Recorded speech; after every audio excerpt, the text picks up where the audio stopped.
Jurassic Park.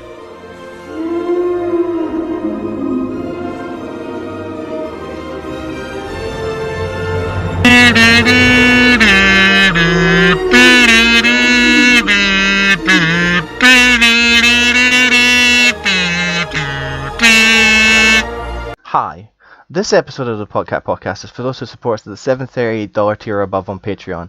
If you aren't one of those people, clearly you've chosen an illegal way to listen to this podcast, and that's not okay. So please stop listening now. Thanks and welcome to the podcast. So next time on the podcast, which is what we're going to start with as we always do before we get properly into the podcast, we're going live. Yes, the Podcat Potcast is going to be doing a live stream next month. We're going to be broadcasting live on 13.37 FM around the world. Other news next month, more live stream news.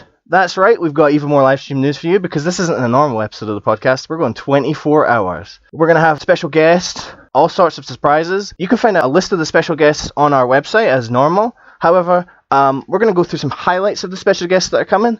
So first and foremost, we've got Vic Mignogna. He's going to be on the podcast. Excuse me, got a phone call.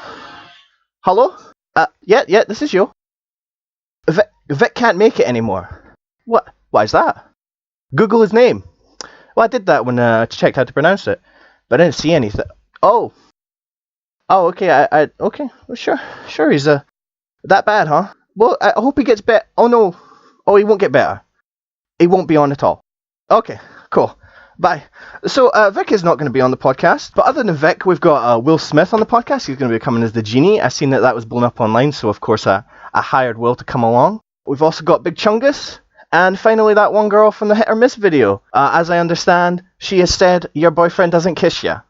Finally, next month on the podcast, even more live stream news. We are going to be cosplaying on the podcast, with the exception of Eureka, because he's not having any of that shit. Isn't that right, Eureka?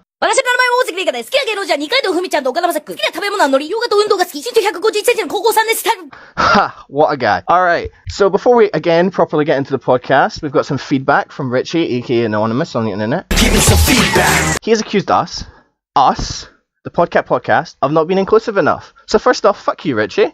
And next up, we've got an exciting new inclusive directive here at the podcast that is in no way to do with Richie's feedback and 100% our idea. From now on, you can get a printout of the podcast in Braille. If you just go to the website, you'll be able to find that. Please note that the blank pages are so our sign language interpreter can catch up with the Braille. And to start the podcast, we have something a bit special. Esufer's friend has arrived here on the podcast, and he's here to talk some shit ahead of the Winter Cup in Norwich. So, Esufer's friend, go right ahead. I'm Xavier St. Heleno. Probably know me on FF Fans for being a loudmouth, otherwise known as Gulfreight. And Esufer asked me to come on the podcast. So, okay, let's be real here. Is your cup held in a coffee shop? Is that the thing that they're doing now? I have never been to Norwich in my life. I've heard it's bleak. So it got announced in Norwich, and I put a post on Facebook, obviously, about like how I thought it was ridiculous, but I tried to make it subtle. And then obviously, like, all the Norwich Defence Force came out and said that it was a perfectly fine place. The thing that gets me events in England is the only event we've had that's been like in the middle of the country, which for me would be the logical place to put an event, is not. All the other events have been like either in London or basically nowhere. So I don't understand why they don't just put it in Birmingham, because that's like the centre of the country. It's the easiest place to get to for most people. Whereas Norwich, even from London to get to Norwich, it's like 2.5 hours on the megabus. It's more expensive for like a lot of people to get to Norwich than for people to get to London. So like, for example, the megabus to London for me is £5 if I book early enough. Whereas the megabus to Norwich doesn't exist. For anyone wondering what a megabus is, it's like a urinal, but on wheels. That's pretty accurate. So like Flixbus, yeah? I did love that. Reasonably accurate description. But it's cheap, and there's nothing better in England to be than cheap, in my opinion. Is there anyone specifically you'd like to talk shit to? So, the first person I'm going to call out is Jackie Hayden, a.k.a. current King of the North. And I basically like to say that before he got his top 4 at Winter Cup, he was regarded as the worst player in West Yorkshire. So I just would like to say that at Crystal Cup, He's going down. I've challenged him to a best of 7. I'm not sure if the tournament will allow you to play a best of 7, but more power to you. Are any of you guys going to the Crystal Cup in Norwich? It's a big trip for me. It takes a little while to get there. Come on, Ten. You made it. You went all the way to London for like some small time event. Yeah, It's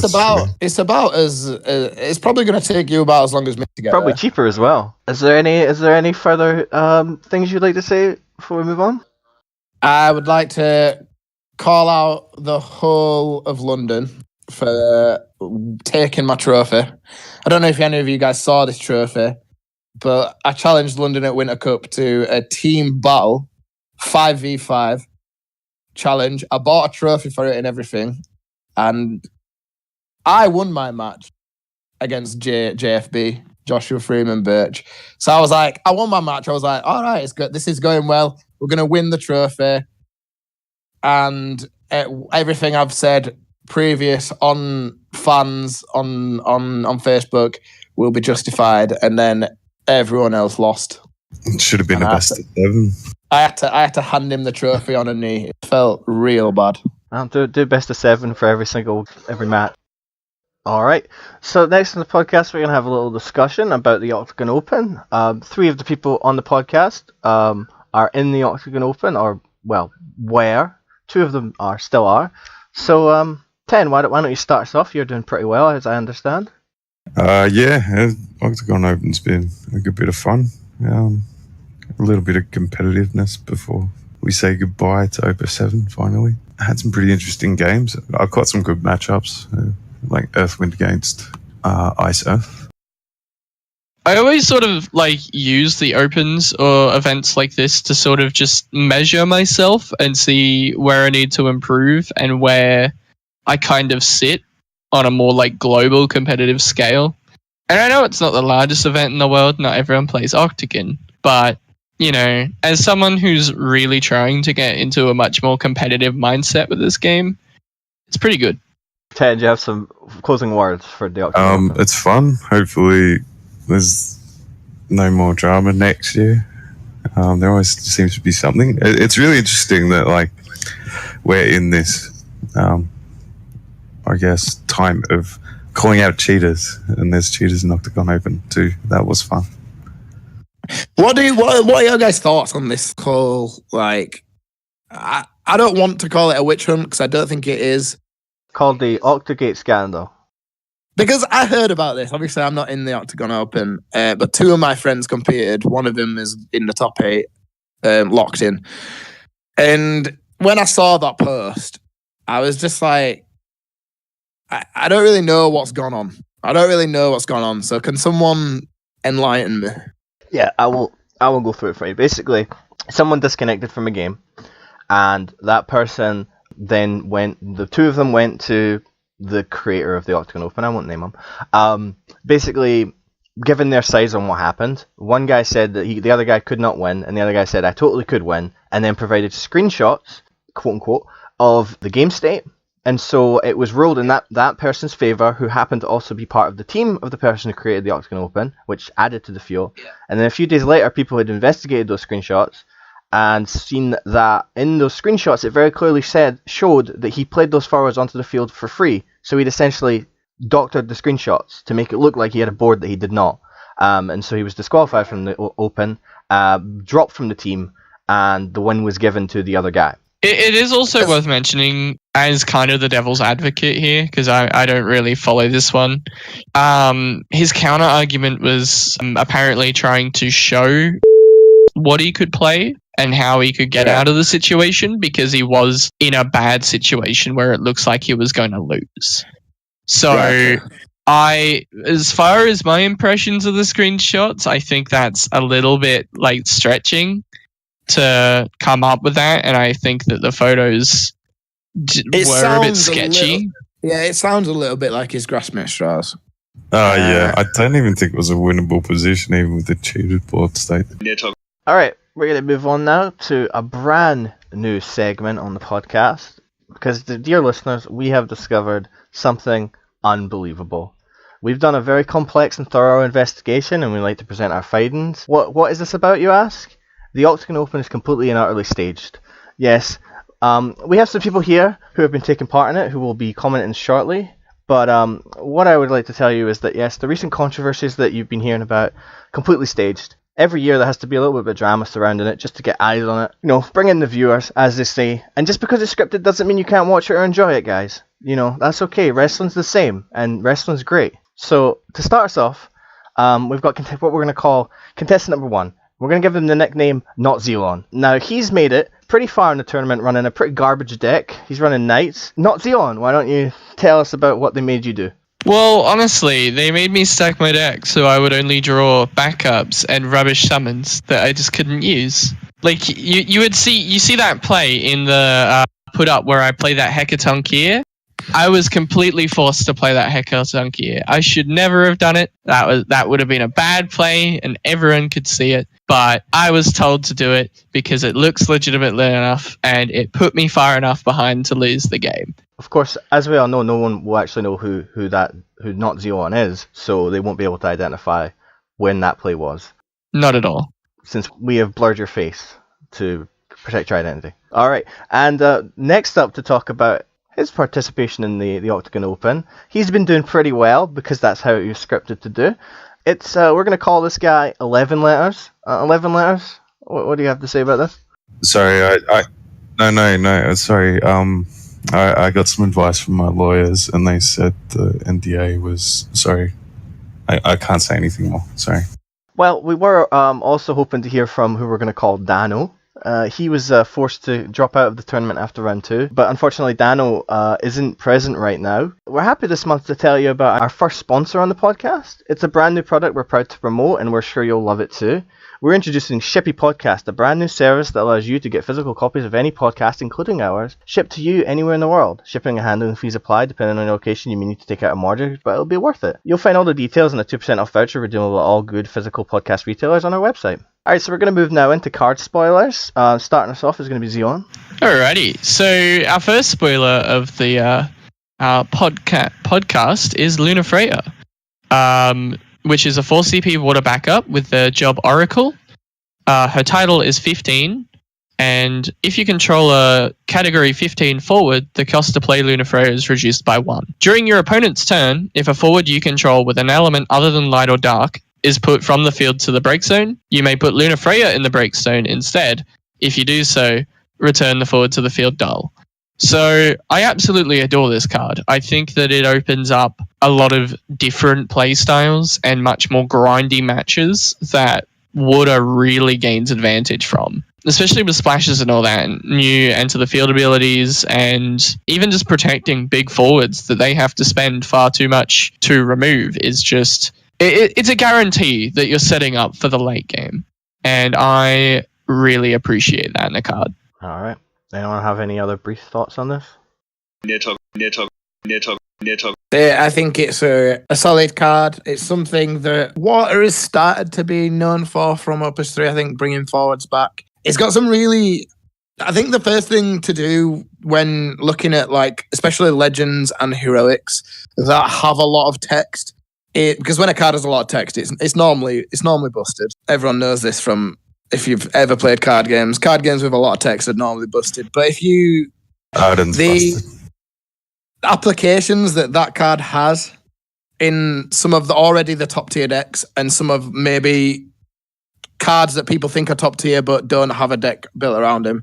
So I think a lot of us when that card got spoiled, we're just thinking about Y'shtola, because that's a card that is probably one of the top 3 cards in the game right now in terms of play and in terms of like top 8s made, and it interacts so favorably well with Luna Freya that I can see people trying that out immediately in Waterwind decks. 10, got any thoughts? I really like Luna Freya.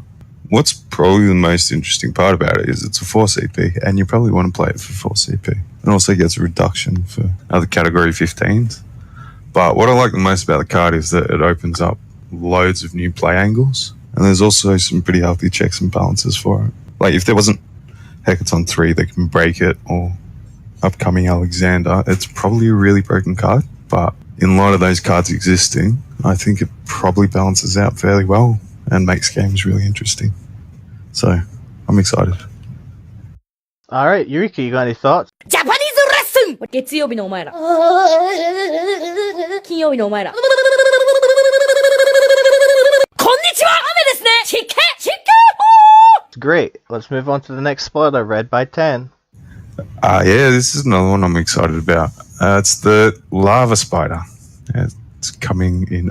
Fire gets good cards for other elements to play, which releases the 22nd of March. It's a 1 CP fire monster. It's a job spider. Title Final Fantasy Crystal Chronicles. It's pretty interesting because it reads. I don't know a lot about Magic, but when I did briefly play, enchantments were a fairly integral part of it, and this reads more like an enchantment. Essentially, while it's in play, the attacking forwards you control gain plus 3,000 power. So a couple of things to note about that is your stuff will trade up, but it won't survive unless you're doing something really cute like Minwu, Backup, or Lhasa.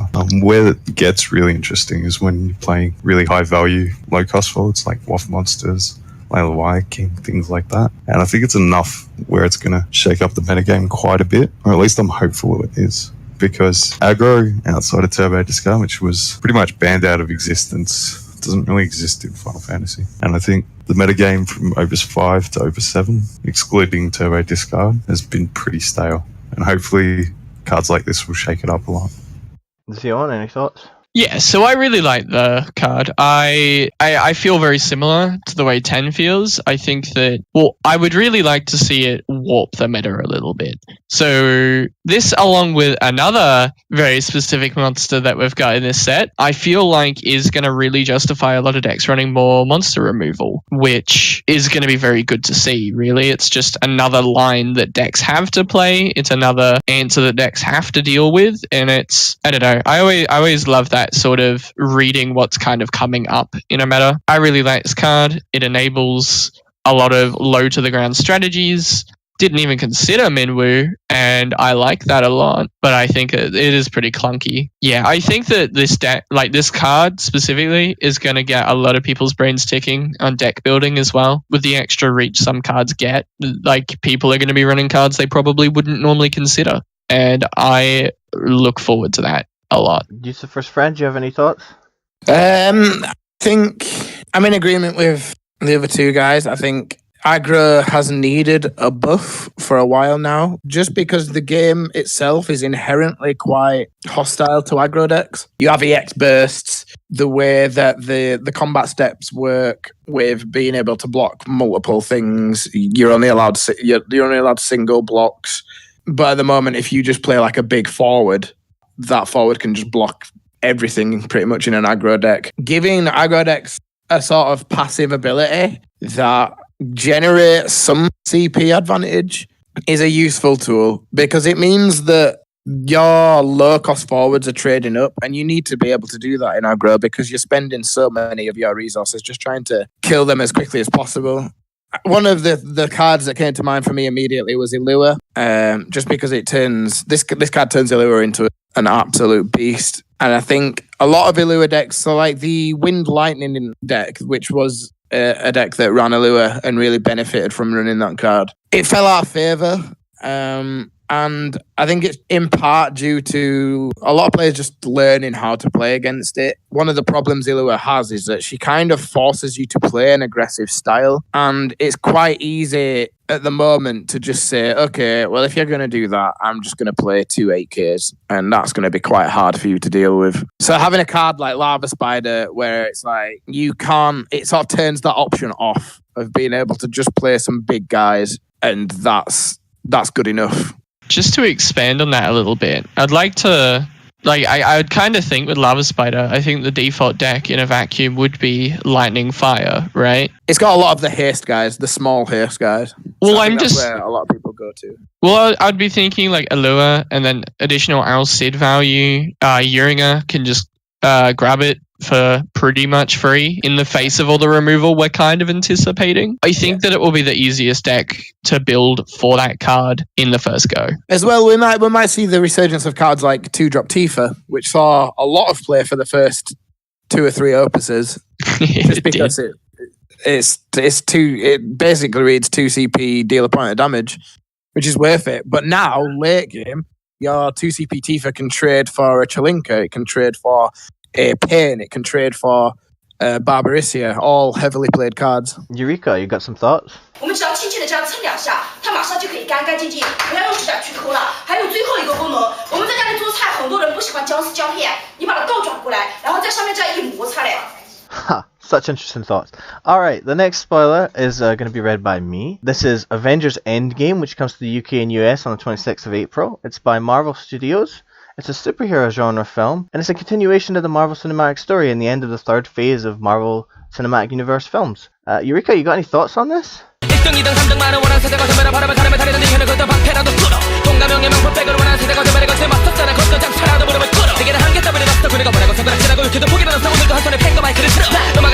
Great. And last up, Esufer, instead of a spoiler, is actually going to give us some news on his spoiler that's coming on the 11th, which should be the day you listen to this podcast, if I've edited it right. Esufer, why don't you tell us a little bit about your spoiler? That's great, Esufer. Thanks for that. Alright, we're going to move into a brand new segment now. This is called Call the Cat. This is a segment where we open up the hotlines and we take calls from our listeners out there. Listener number 1, hello. Yeah, yes it is. Alright, listener number 2, you out there? Alright, and we're going to move into the card of the month. As we're aware, last month I took over reading the card of the month, and I've had some really great feedback about how well I pronounced all of the names. Apparently I did it incredibly accurately and without error, so I'm going to be doing it again this month. So why don't you take it away, me? I'm going to edit that in here. Thanks a lot, me. It's really nice to hear about all the positive feedback to my card of the month reading. So once again, I can assure you that this is going to be a really swell card of the month reading. This month's card of the month is Ninja. It's a 3CP wind forward standard unit. It's from Final Fantasy III. It's got 6,000 power. Its card code is 1078C. That's Opus 1. It's a common. It's a multi-card, meaning that you can have multiples of this bad boy on the field. Its text reads, pay 1 win CP. Discard 1 card from your hand. Choose 1 forward. Deal it 2,000 damage. An absolute beast of a card. Thanks for that, you dick. Let's move on now. This is not a tool. This is a revolution. This is the deck box for card gamers, and it's going to hold your cards. Guaranteed protection for your box that holds your deck. Constructed of super smooth, friction defying plastic, the deck box lets you hold up to one deck box to make sure no damage comes to your deck box.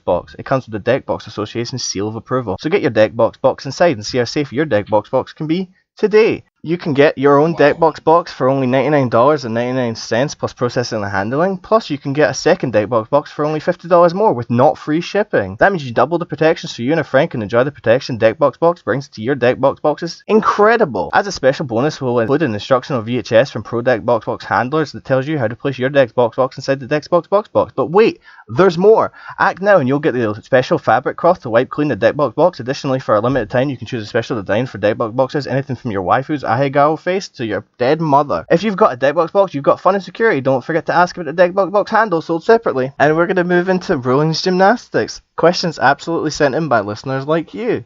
Question number 1 is, my opponent discarded 2 lightning backups from his hand and played S to 9. That's Opus VIII, number 89R.